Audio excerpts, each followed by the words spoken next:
for your final year project.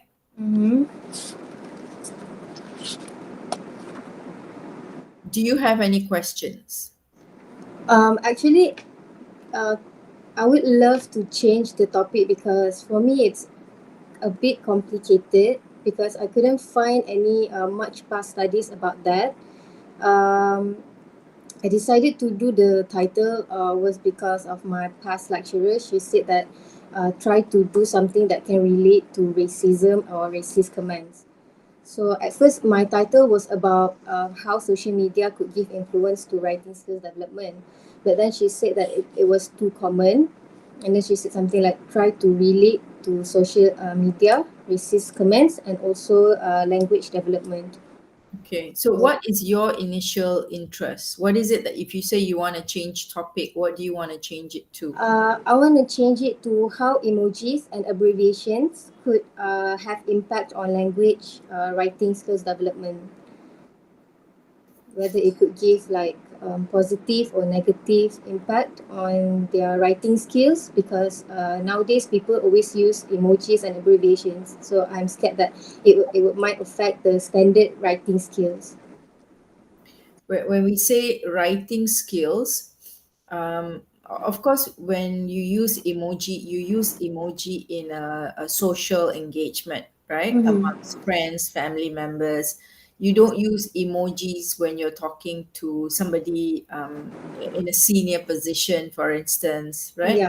So why would using emoji cause writing skills to be affected? Because I have a cousin. He is 10 years old now, but he doesn't know much about vocabulary. But when he texts, he use much of emojis. So Okay. whenever we ask him what the meaning of this, he said like something. Oh, this is about this, is about that. But when we ask him about the vocabulary he has, he doesn't know much about it. But he knows how to express it through emojis. Okay. That's So why I you're think it's not very talking about important. writing skills. So in that context, you're talking about vocabulary building. So Oh. you're not talking about writing skills, right? So I think if it's vocabulary, maybe that would be easier to study compared to writing skills, right? Mm-hmm. So emoji takes the place of vocabulary. That means instead of knowing how to spell a word, instead of knowing how to even describe the word, you use pictures instead, you use emojis instead, right? So I think that is a more viable research area rather than writing skills. So if you plan to change your research area slightly, I think you need the time to read and explore. That's why you have to start working on your topic in this semester. So, Okay. so this semester you should finish chapter 1, 2, and 3, as well as a video essay on chapter 1, 2, and 3. When I say finish chapter 1, 2, and 3 in a draft form, not a completed chapters, but chapter 1 would be the essentials of it would be the context of your research, right? Mm-hmm. Background of study, as well as your statement of problem and research questions, research objective, okay, as well as the significance of your research.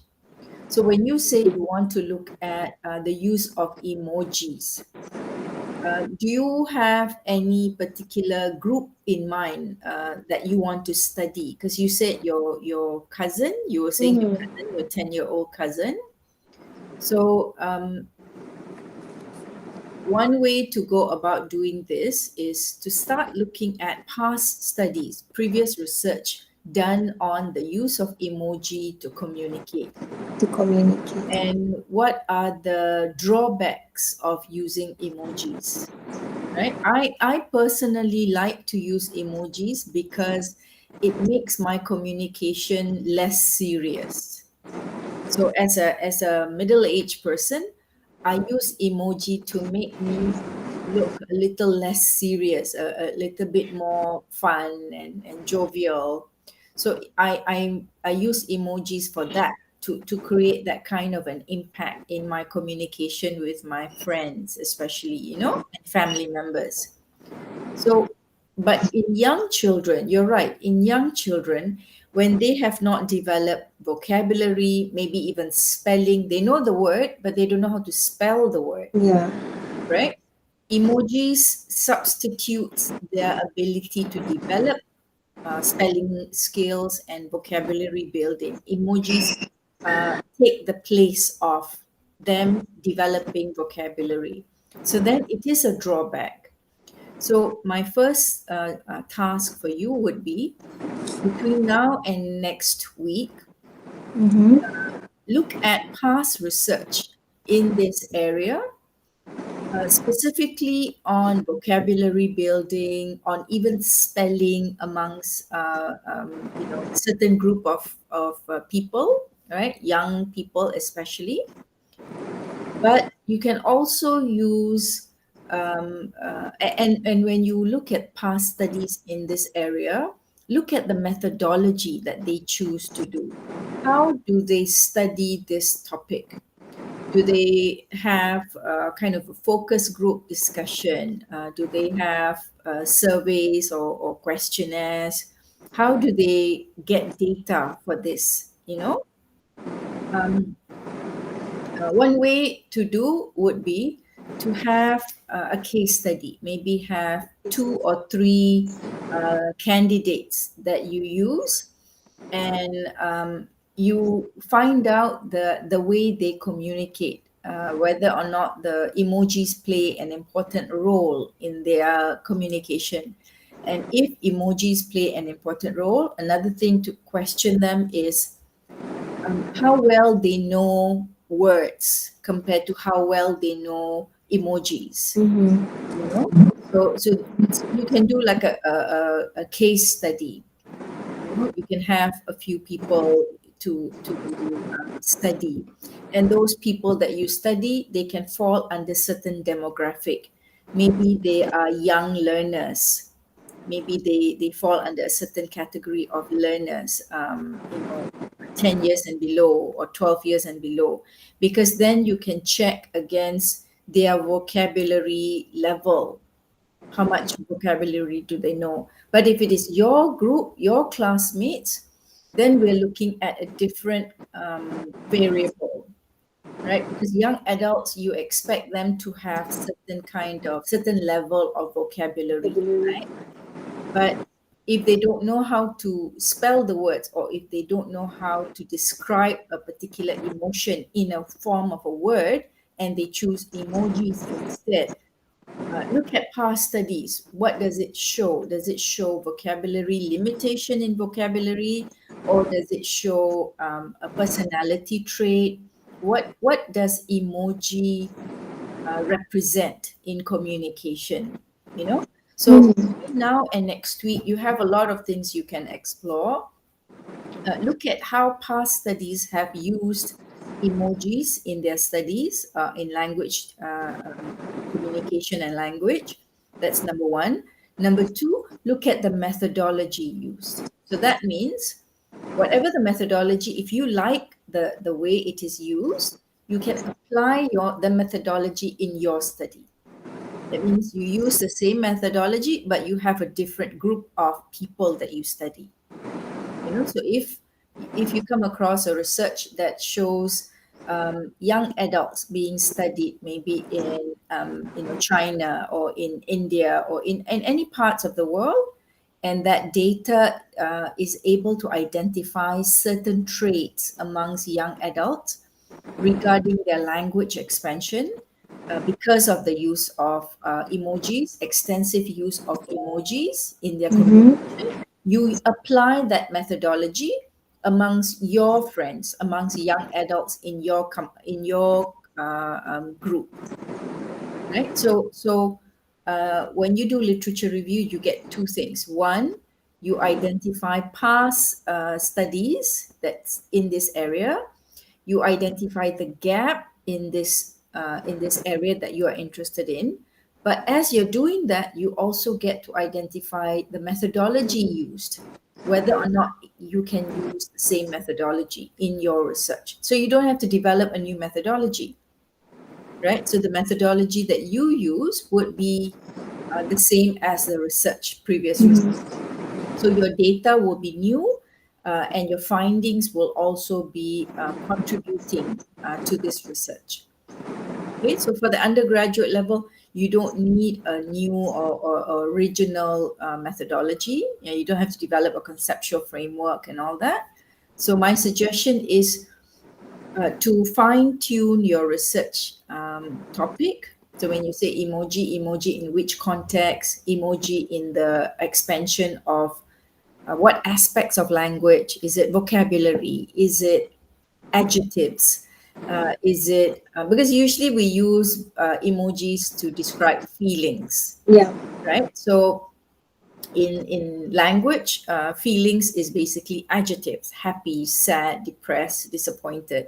I had a lot of trouble with emojis because I look at the emoji, I have no idea what it's supposed to represent. It's like, is it happy, is it sad, like what's that, but the younger people, they know what the emojis represent, but Yeah.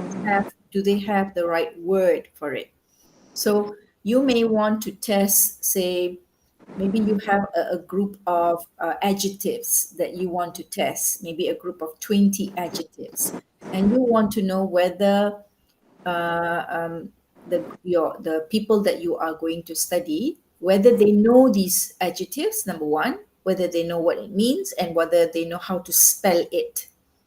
But if you show them the emojis, will they be able to identify it? So there are many things you can study. You can study vocabulary, you can study spelling, or you can study adjective specific element of language, but not sentence, not writing skills. I think that would be too ambitious. So I'm glad you want to revise your topic because I think that would be wise.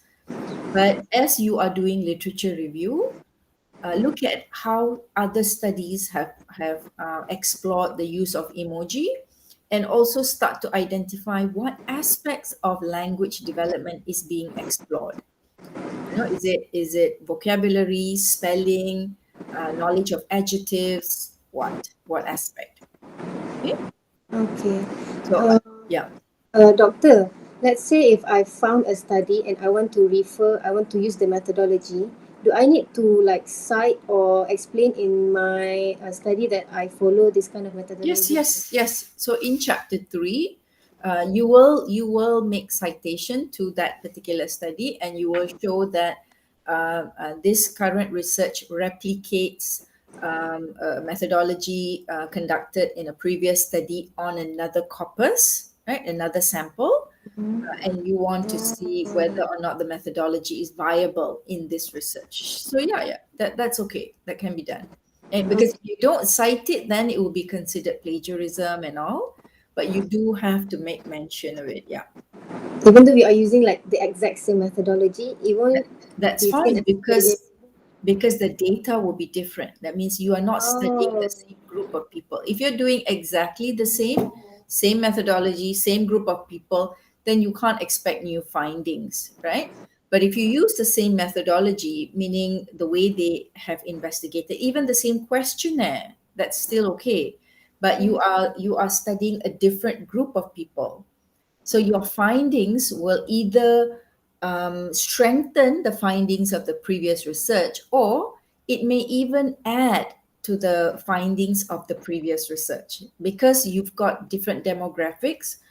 Your demographic may be female, male, maybe different cultural groups, maybe different education background. So the variables that you want to study will help decide for you how to angle your research in order for it to be different from the previous one, the one that you replicate.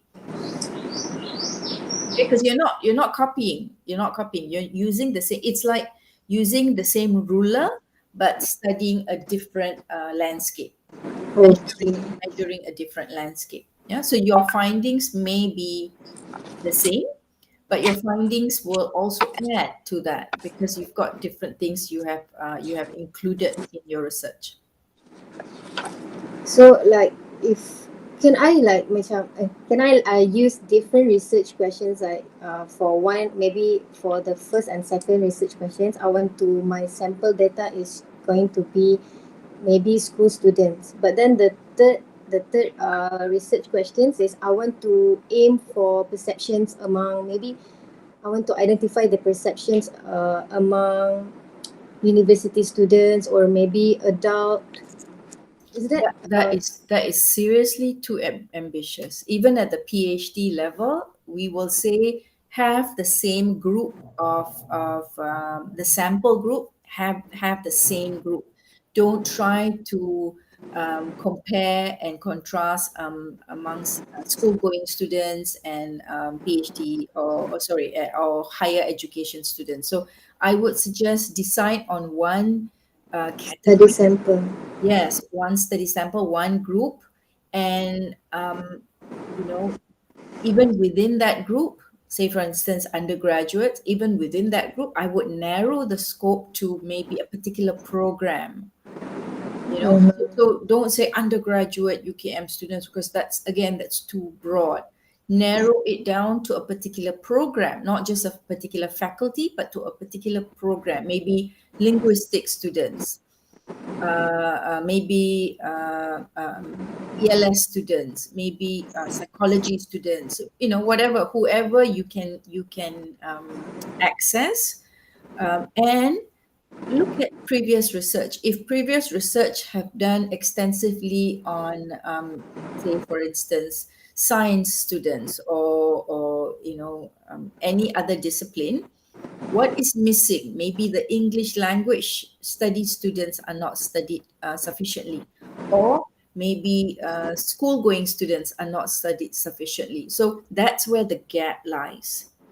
So, what you do when you're doing your literature review is to ensure you don't end up with the same set of findings. You may use the same methodology, but you don't want the same set of findings. And in order to ensure that, your sample must be different. Right? So if everyone's studying high school students, then you start to shift to undergraduate. But if everyone's studying university students, maybe start focusing on high school students. Yeah. Okay. So what I would like is to have a report by next week because this is already week 8. So by week 9, I would like to hear your findings of your literature review. What have you discovered? I would like it in a form of like PowerPoints. You know, just Okay. just just like 2 or 3 slides, and on each slide identify key things that you have discovered on this topic, and how many researchers have you studied. Maybe you have come across say 10 past research, and in those 10 past research, what are the key findings that they have unearthed, right? And how can you use that in order to find the gap in your research, okay? In order to identify the gap, and what was the methodology that they use, and any of the methodology, are they useful for you? Is there any relevance? Do you want to replicate any of them? So that's what I want you to report by next week. All right, doctor. By next week. Yeah. Can we meet like the same day and time on Wednesday? Next week, Wednesday, 4 o'clock. Yes, morning. I Yeah. have yes, yeah. 4 o'clock would be good. Okay. So I'm sending you your project. I'm sending you the invitation.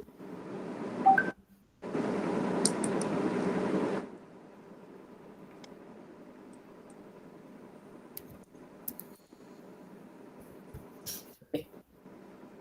I actually found one past studies about the impact of abbreviations and also emojis, but the data sample is among secondary school students.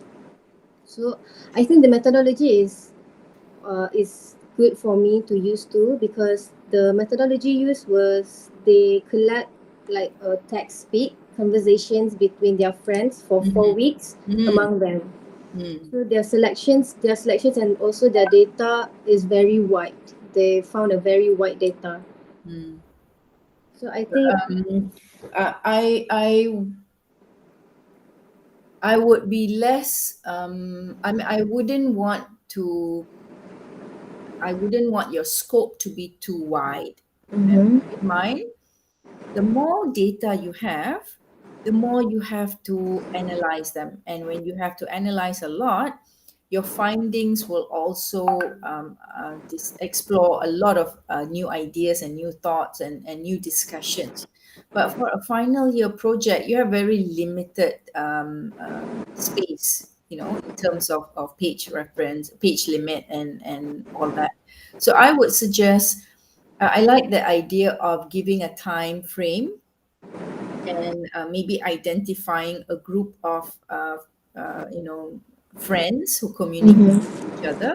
But you must also remember, you have to ask permission for all this, because sometimes when we engage with each other in a friendly manner, uh, you don't worry, you don't censor yourself too much, right? You're quite free. You don't censor what you say and how you say. So you must ask permission and all that lah. But other than that, I think that's a good methodology. Yeah. mm. but I but think that will also decide, what is your research objective then. Are you what is the point that you want to study, and how would the use of emoji be used in that context? Is it just to study how emojis are used?